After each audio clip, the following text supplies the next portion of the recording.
one thing that strikes me about this step, and actually let me just read it again real quick so we have it fresh in our minds here. Having had a spiritual awakening as a result of these steps, we tried to carry this message to others and to practice these principles in all our affairs.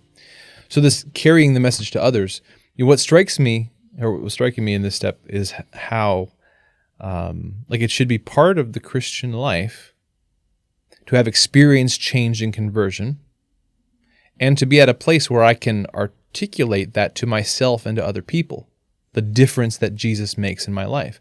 Like, how many Christians in their spiritual lives cannot articulate to that themselves or others, either because they just have never thought along those lines. They've never written it down and taken it seriously, both their need for a Savior and the difference that Jesus has made in their lives. Maybe it's happened, but they just really haven't conceptualized it like that.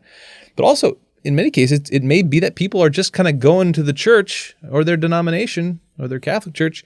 It's their social club. It's what they do. It's a lifestyle choice, but they have not allowed God to make a change in their life. They've sprinkled in a little God, a little Christianity, where it spices up their life and makes it more comfortable or more appealing, or they're able to live with themselves a little bit more, but they precisely haven't invited conversion. And again, this is not to cast aspersions on anyone else out there. We all are this in some regard. I mean, I am myself. That's what I've realized through this process, that I have many parts of my life where I have not allowed God in. I have not allowed conversion. But that's it.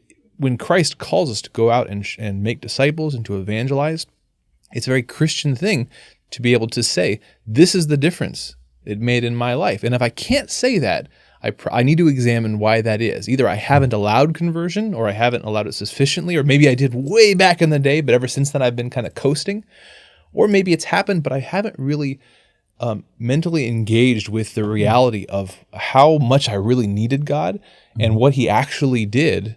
And perhaps even grappling with that will be in itself a conversion experience of gratitude of, Lord, you've done so much in my life, and maybe I'm just kind of oblivious to it. Mm-hmm. Mm-hmm. And perhaps even a sense that I don't realize how spectacular the story is of God's transformation in my life. Right. It never strikes me that maybe somebody else would be interested.